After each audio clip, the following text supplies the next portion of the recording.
السلام علیکم مزید طلبہ طالبات، شروع کرتا ہوں اللہ تعالیٰ کے پاک نام سے جو بڑا مہربان اور نہایت رحم کرنے والا ہے۔ آج ہم سمارٹ سلیبس کے مطابق ڈاکٹر علامہ محمد اقبال کی نظم پیغام سمجھیں گے۔ سب سے پہلے ہم شاعر کا تعارف دیکھتے ہیں۔ حکیم الامت، شاعر مشرق، مفکر پاکستان، فلسفی، دانشور، یہ ڈاکٹر علامہ محمد اقبال کی مشہور القابات ہیں اور کسی تعارف کی محتاج نہیں یہ شخصیت، اور ایران کے بھی قومی شاعر کے طور پہ جانے جاتے ہیں۔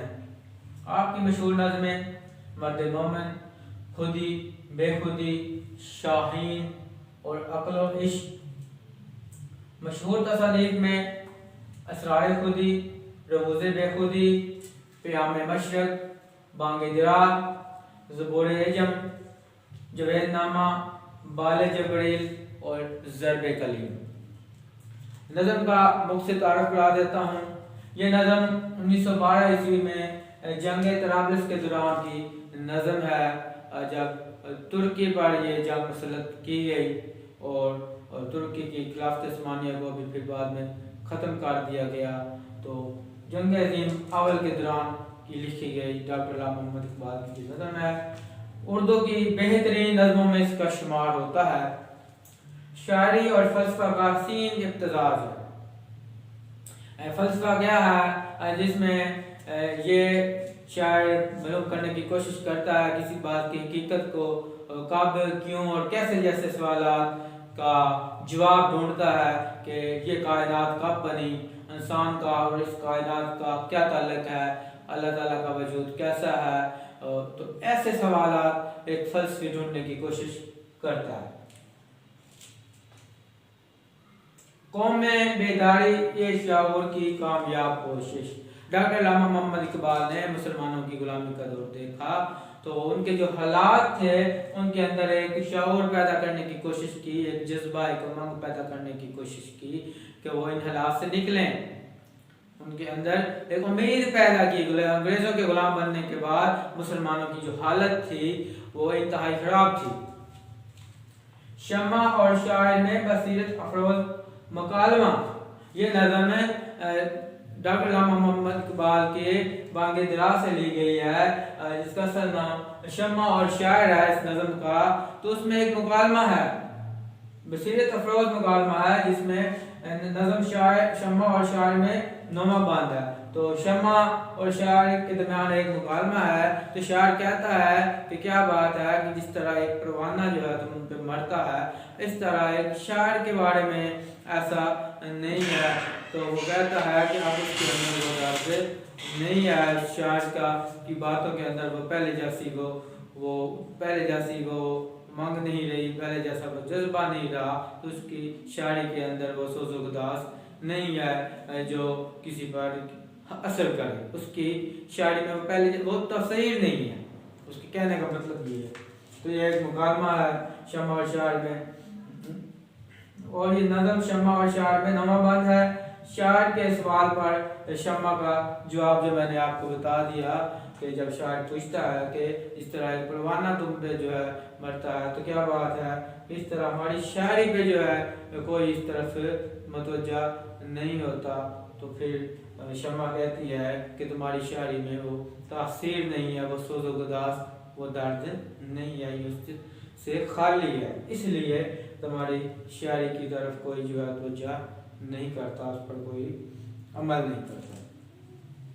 سوز و گداز اور ملی درد ہے اس نظم کے اندر۔ آپ کو بتایا کہ جیسے حالات تھے، ڈاکٹر علامہ محمد اقبال نے مسلمانوں کے اندر ایک جذبہ پیدا کرنے کی، ایک محرک پیدا کرنے کی کوشش کی ہے۔ آپ کو پہلے بھی بتایا ہوا ہے کہ سوال نمبر 2 ہوتا ہے، یہ بورڈ پیٹرن کے مطابق حصہ نظم میں جزء الف ہوگا، 10 نمبر کا یہ نظم کا مجموعی سوال بنے گا۔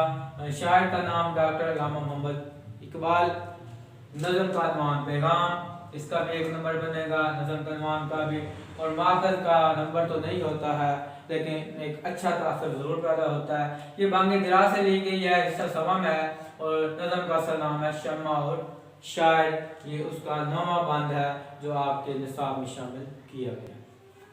آپ کے پاس کتاب ہے تو پہلا شعر دیکھیں۔ آشنا اپنی حقیقت سے ہو اے دہقان ذرا، دانا تو کھیتی بھی تو، باران بھی تو، حاصل بھی تو۔ دہقان کہتے ہیں کسان کو، حاصل نتیجہ، آشنا ہونا، واقف ہونا، جاننا۔ مختصر مفہوم دیکھیں، اے کسان اپنی اصلیت سے آگاہ ہو، تو ہی دانا ہے، تو ہی کھیتی ہے، تو ہی بارش ہے اور تو ہی پیداوار ہے۔ پہلی بات، اس شعر کے اندر شاعر نے دہقان کا لفظ استعاراتی طور پر استعمال کیا ہے، اس کا استعارہ استعمال کیا ہے دہقان کا۔ کسان کا استعارہ اس لیے کیا کہ اس کے اندر بہت سی خصوصیات ہیں، وہ بہت سی خصوصیات کا پیکر ہوتا ہے، اس کے اندر صبر و تحمل ہے، مضبوط ہے، مشکلات کا مقابلہ کرنے والا ہے، تو اس وجہ سے دہقان کا استعارہ استعمال کیا گیا۔ اور اس کے علاوہ یہ ساری چیزیں جو ہیں اس کے اندر دانا ہے، بارش ہے، جو کھاد دی جاتی ہے، یہ سارے مسائل اپنی جگہ، لیکن جب تک کسان جو ہے اس پر محنت نہیں کرے گا، بر وقت پانی نہیں دے گا، بر وقت ان مسائل کو یکجا کر کے اس کھیت میں جو ہے وہ مناسب اس کی دیکھ بھال نہیں کرے گا، تو یہ ساری چیزیں ہوں بھی تو پھر بھی پیداوار نہیں ہو سکتی۔ وہ کسان ہی ہے، وہ دہقان ہی ہے جو ان مسائل کو یکجا کرتا ہے اور جس کی بدولت پیداوار ہوتی ہے۔ اس لیے دہقان کا لفظ استعمال کیا ہے ڈاکٹر علامہ محمد اقبال نے کہ سارا کچھ جو ہے اسی کے مرہون منت ہے، جس کی وجہ سے جو ہے یہ پھل ملتا ہے، کھیتی پیدا ہوتی ہے۔ اس کے علاوہ انسان زمین پر اللہ کا نائب ہے، اللہ تعالیٰ کا پیغام پہنچانے والا ہے، تو اللہ تعالیٰ نے انسان کو اشرف المخلوقات بنایا ہے، تمام مخلوقات سے افضل بنایا ہے۔ قرآن مجید میں بھی فرما دیا لَقَدْ خَلَقْنَا الْإِنسَانَ فِي أَحْسَنِ تَقْوِيمٍ، ہم نے انسان کو اچھی شکل و صورت والا بنایا ہے۔ تو انسان اپنے اس منصب سے ہٹ گیا ہے، اپنی اس حقیقت کو بھول گیا ہے، فراموش کر دیا اس نے اپنی اصلیت سے، وہ اب پہلے جیسا آشنا نہیں رہا۔ اور یہی بات ڈاکٹر علامہ محمد اقبال نے بتانے کی کوشش کی ہے، یہی پیغام دیا ہے مسلمانوں کو کہ تم اپنی اصلیت سے ناواقف ہو گئے ہو، تمہیں پتہ ہی نہیں حقیقت میں کہ تم کیا ہو، تم تو اللہ تعالیٰ کے نائب ہو، تم کو غلام نہیں بنایا جا سکتا، تم نے تو اس زمانے میں جو ہے لوگوں کو جو ہے زندگی گزارنے کا طریقہ بتانا ہے، لیکن تم تو خود دوسروں کے پیچھے بھاگ رہے ہو اور دوسروں کی نقل کر رہے ہو، مغربی تہذیب کو اپنا رہے ہو، تو ان کے کلچر کو، طور اتوار کو آپ نے اپنا شعار بنا لیا ہے اور اپنی اصل حقیقت کو بھول گئے ہو۔ تو ترکی جو ہے خلافت عثمانیہ اور اس وقت مسلمانوں کے اتحاد کی علامت تھی۔ جب یہ جنگ عظیم اول ہوئی تو اس کے بعد جو ہے انگریزوں نے وعدہ تو کیا تھا ہندوستان کے مسلمانوں سے کہ ہمارے جنگ میں ساتھ دیں، ہم ترکی کو کوئی نقصان نہیں پہنچائیں گے، لیکن انہوں نے پھر اپنے وعدے کی پاسداری نہ کی اور پھر بعد میں خلافت عثمانیہ کو ختم کر دیا گیا اور ٹکڑے کر دیے گئے۔ ترکی کے مختلف جو ہے اس کے جو شہروں پر، بہت وسیع علاقوں پر قبضہ کر لیا گیا، بہت سی پابندیاں لگا دی گئی، تو خلافت کا بھی خاتمہ ہو گیا اور اس طرح ہماری طاقتوں نے بہت سے علاقوں پر قبضہ کر لیا۔ تو اس کے بعد مسلمانوں کی جو حالت تھی، ہندوستان میں بھی مسلمان جو ہے وہ اپنا مقام کھو چکے تھے، مغلیہ حکومت کے زوال کے بعد وہ خود انگریزوں کے غلام بن گئے تھے۔ تو اب ڈاکٹر علامہ محمد اقبال نے مسلمانوں کے اندر ایک امید پیدا کرنے کے لیے ایسے اشعار لکھے کہ مسلمان اپنی حقیقت سے آشنا ہو جائیں۔ حوالے کے اشعار نہ تو زمین کے لیے ہے نہ آسمان کے لیے، جہاں ہے تیرے لیے تو نہیں جہاں کے لیے یہاں آئے گا۔ تو لفظ جہاں یہاں پہ لکھنا ہے، تو یہ جہاں جو ہے یہ ہمارے لیے بنایا گیا ہے، لیکن ہم نے جو ہے یہاں آ کر بھول گئے اور یہ سمجھ لیا کہ ہم کو اس جہاں کے لیے بنایا گیا۔ ایسا نہیں، ہم نے یہاں ہمیشہ نہیں رہنا ہے، انسان نے یہاں پہ ہمیشہ نہیں رہنا، اس کی ایک آزمائش ہے، ایک امتحان کے طور پہ یہاں آیا ہے، تو اپنے منصب کو بھول گیا۔ ڈھونڈتا پھرتا ہوں اے اقبال اپنے آپ کو، آپ ہی گویا مسافر، آپ ہی منزل ہوں۔ مسلمان کی عظمت تو دیکھو ذرا، یہ منبع ہے سارے کمالات کا۔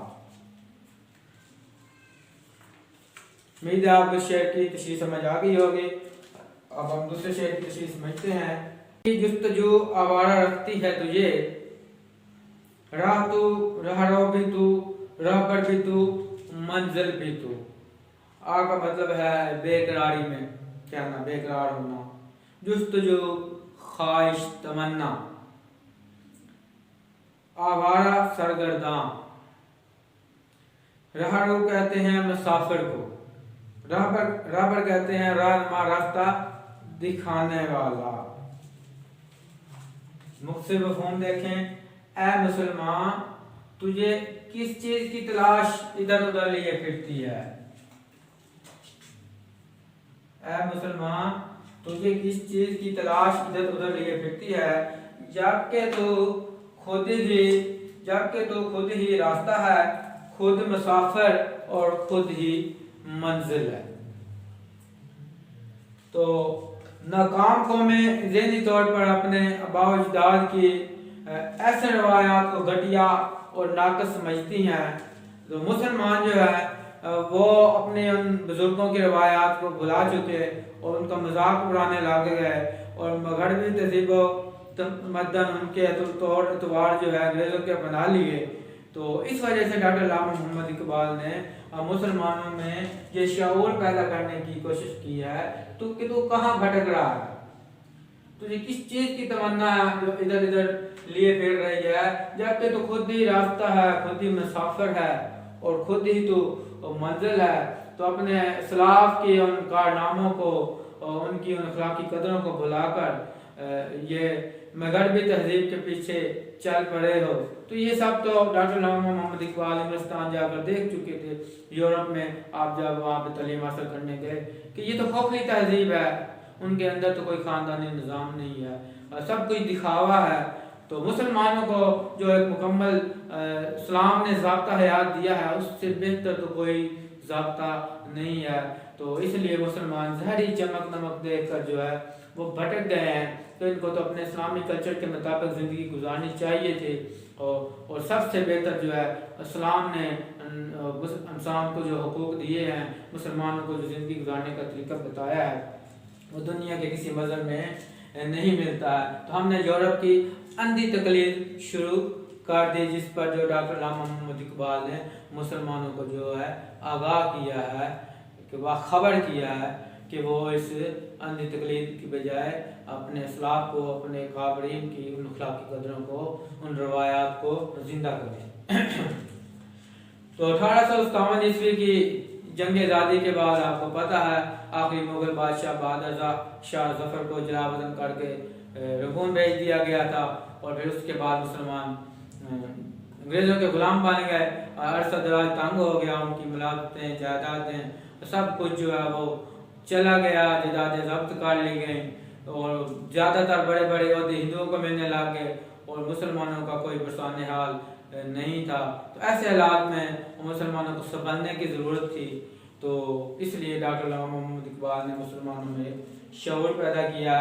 اسلام میں مکمل ضابطہ حیات ہے، جو قرآن و سنت پر عمل کر کے مسلمان جو ہے اپنی منزل کو پا سکتا ہے۔ اسلام کے مطابق اگر زندگی گزارے تو وہ اپنا کھویا ہوا مقام پا سکتا ہے، دوبارہ سے اس کو عروج حاصل ہو سکتا ہے۔ لیکن افسوس کے مسلمان جو ہیں وہ گمراہ ہو چکے۔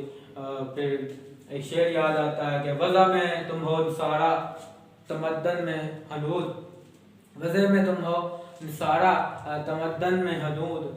یہ مسلمان ہیں جنہیں دیکھ کے شرمائیں یہود، تو ان کے طور اعتبار جو ہے وہ سارے کے سارے ہندوؤں والے اور انگریزوں والے بن گئے تھے، تو مسلمان نام کی کوئی چیز ان میں نہیں تھی، نام پہ مسلمان رہ گئے تھے، کیونکہ جب انگریز یہاں آئے تھے تو ان کی بہت سی باتیں انہوں نے اپنا لی تھی اور ان کے ڈریس پہننے شروع کر دیے، وہ شراب جیسی لعنت لے کر آئے تھے، تو ایسے فیشن جو کبھی دیکھے بھی نہیں تھے، تو مسلمان بھی ان کے رنگ میں لگنے لگ گئے تھے، جس کی وجہ سے علامہ محمد اقبال نے ان پر گہرا طنز بھی کیا اور تنقید بھی کی، ان کو آگاہ بھی کیا۔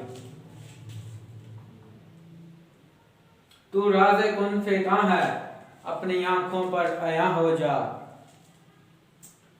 خودی کا رازداں ہو جا، خدا کا ترجمہ ہو جا۔ تو بتایا کہ مسلمان اللہ کا نائب ہے، یہاں پہ اس کا ایک مقام ہے، اشرف المخلوقات ہے، لیکن اپنے وہ اس منصب کو بھول گیا۔ چلتا ہوں تھوڑی دور ہر ایک رہرو کے ساتھ، پہچانتا نہیں ہوں ابھی رہبر کو میں۔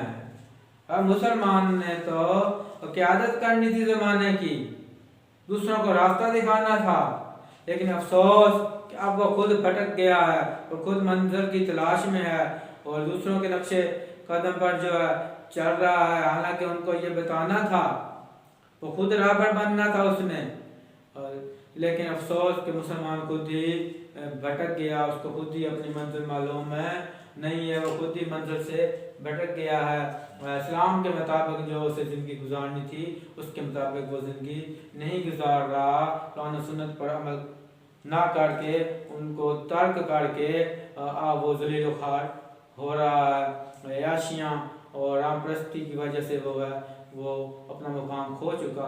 ہم مغلیہ دور کی ہسٹری پڑھ کے دیکھیں تو پہلے 6 حکمران تو اچھے آئے تھے، لیکن اس کے بعد جو آئے کوئی اتنا اہل نہیں تھا، ان کی عیاشیاں اور رام پرستی اور اپنا آپس کی شہزادوں کی لڑائیاں، تخت نشینی کی جنگیں، انہوں نے جو ہے بہت زیادہ جو ہے مغلیہ سلطنت کو کمزور کر دیا، جس کا انگریزوں نے فائدہ اٹھایا اور پھر وہ مسلمان غلام بن گئے۔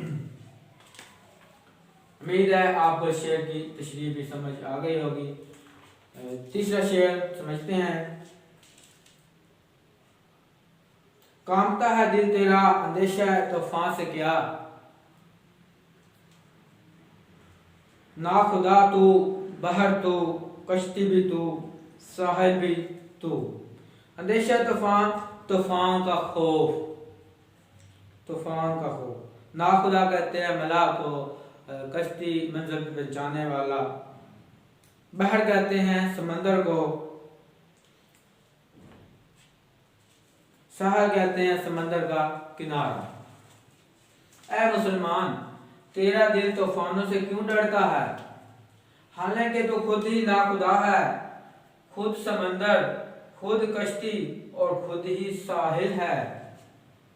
اس شعر کے اندر بھی ڈاکٹر علامہ محمد اقبال نے مسلمانوں کے اندر ایک جذبہ، ایک امید پیدا کی ہے، کیونکہ مسلمان مایوس ہو چکے تھے غلامی میں آنے کے بعد، ان کی جو حالت ہوئی تھی تو ان کی جائیدادیں چھین لی گئی اور ان کی ملاقاتیں نہیں دی جا رہی تھی، اچھے سارے عہدے جو ہے وہ ہندوؤں کو مل رہے تھے، تو بہت زیادہ خراب حالات تھے اور ناکام ہو جانے کی وجہ سے اب انہیں لگتا کیا تھا کہ پتہ نہیں اب ہمارا کیا بنے گا، ہمارا وجود ہی ختم نہ ہو جائے، ہمارا تو تشخص ہی ختم ہو گیا تھا، اور سارا کچھ جو ہے وہ انگریزوں نے جو ان سے چھین کر جو اپنی روایات، اپنا کلچر جو ہے وہ وہاں پر ہندوستان لے آیا، اوپر سے جو ہندو تھے اور بہت ساری چیزوں پر جو ہے قبضہ کیے ہوئے تھے اور وہ چھائے ہوئے تھے، معاشیت پر بھی، سیاست پر بھی، تو مسلمانوں کے حالات بہت زیادہ خراب تھے اور دل برداشتہ تھے۔ تو علامہ محمد اقبال نے یہی پیغام دینے کی کوشش کی ہے کہ ناکامی اور شکست سے انسان کو دل برداشتہ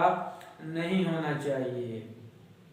بعض کا مشکلات آتی ہیں انسان پر اس کو مضبوط بنانے کے لیے۔ واصف علی واصف کا جیسے ایک قول ہے کہ غم جو ہے یہ کمزور انسان کو کھا جاتا ہے اور جبکہ طاقتور انسان کو بنا جاتا ہے، سنوار دیتا ہے۔ تو مقابلہ کرنا چاہیے ان مصائب کا، تکلیفوں کا، زندگی نام اسی چیز کا ہے۔ تو وقتی پریشانیاں مسلمانوں کو خواب غفلت سے بیدار کر دیں گی، یہ ڈاکٹر علامہ محمد اقبال نے پیغام دیا کہ یہ جب ان مصائب سے سامنا ہوگا تو مسلمانوں کے اندر ایک شعور پیدا ہو جائے گا، یہ یکجا ہو جائیں گے۔ مسلمان جو ہے ہندوستان میں بھی اور فلسطین میں بھی اور اب ترکی میں بھی برطانیہ نے جو ہے اتحادیوں کے ساتھ قبضہ کیا تو مسلمان تو بہت زیادہ انتشار کا شکار ہو چکے تھے، زوال کا شکار ہو چکے تھے۔ تو اسے یہ امید تھی کہ اب ان میں کوئی شعور آ جائے گا، یہ سارے مسلمان جو ہے یہ یکجا ہو جائیں گے، ایک قوم بن جائیں گے، ان میں اتحاد ہو جائے گا، تو پھر یہ اپنا پہلے جیسا مقام حاصل کر لیں گے قرآن و سنت کے مطابق اگر یہ اپنے آپ کو ڈال لیں۔ جیسے اللہ تعالیٰ نے قرآن مجید میں فرمایا کہ اللہ کی رسی کو مضبوطی سے تھام لو اور تفرقے میں نہ پڑو۔ تو علماء کرام نے اللہ کی رسی سے مراد قرآن مجید اور کچھ نے قرآن اور سنت دونوں لیے ہیں۔ تو قرآن و سنت پر عمل کر کے ہم جو ہیں اپنا مقام حاصل کر سکتے ہیں، ہم اپنی منزل پا سکتے ہیں۔ تو ڈاکٹر علامہ محمد اقبال نے یہ پیغام دیا کہ اے مسلمان تو اپنی تقدیر بدل سکتا ہے، انگریزوں اور ہندوؤں سے ہراساں ہونے کی ضرورت نہیں ہے، تیرے اندر اللہ تعالیٰ نے ایسی طاقت رکھی ہے، ایسا جذبہ رکھا ہے، تجھے اسلام کی جو روشنی ملی ہے تو مسلمان کو تو غلام ہے نہیں بنایا جا سکتا۔ تو اگر ہمت کر لے اور قرآن سنت کے مطابق نبی پاک صلی اللہ علیہ وسلم کی سیرت کے مطابق اپنی زندگی کو بنا لے، ڈال لے، تو پھر جو ہے تیری منزل بالکل قریب ہے۔ یہ حوالے کا شعر دیکھیں، بہت خوبصورت شعر ہے۔ اے جذبہ دل اگر میں چاہوں ہر چیز مقابل آ جائے، منزل کے لیے 2 گام چلوں اور سامنے منزل آ جائے۔ 2 گام سے مراد ہے 2 قدم۔ اگر جذبہ ہو، انسان میں کچھ کرنے کی لگن ہو تو پھر جو ہے منزل جو ہے بالکل انسان کو سامنے دکھائی دیتی ہے۔ زندگی نام ہے زندہ دلی کا، زندگی نام ہے زندہ دلی کا، مردہ دل خاک جیا کرتے ہیں۔ پھر میں نے آخر میں ڈاکٹر علامہ محمد اقبال کا تصور خود ہی لکھ دیا ہے کہ انسان کا یہ جان لینا کہ وہ نائب خدا اور اشرف المخلوقات ہے، تمام مخلوقات سے افضل ہے، اور اس کا ایک مقصد حیات ہے۔ ڈاکٹر علامہ محمد اقبال کا تصور خود ہی جو ہے اس جملے کے اندر بھی آ جاتا ہے کہ وہ اپنا اس مقام کو، اپنے اس منصب کو سمجھ لے اور اپنا مقصد حیات سمجھ لے کہ اللہ تعالیٰ نے اس کو تخلیق کیا ہے، بنایا ہے، اس دنیا میں بھیجا ہے۔ تو کیوں بھیجا ہے؟ تو مسلمان جو ہے وہ تمام قوم کی قیادت کرنے والا ہے، اللہ تعالیٰ کا نائب ہے، اس کو غلام نہیں بنایا جا سکتا۔ عزیز طلبہ، امید ہے آپ کو آج کے ان 3 اشعار کی تشریح سمجھ آ گئی ہوگی۔ نیکسٹ لیکچر میں انشاءاللہ ہم باقی اشعار کی تشریح سمجھیں گے۔ دعا میں یاد رکھیے گا۔ اللہ حافظ۔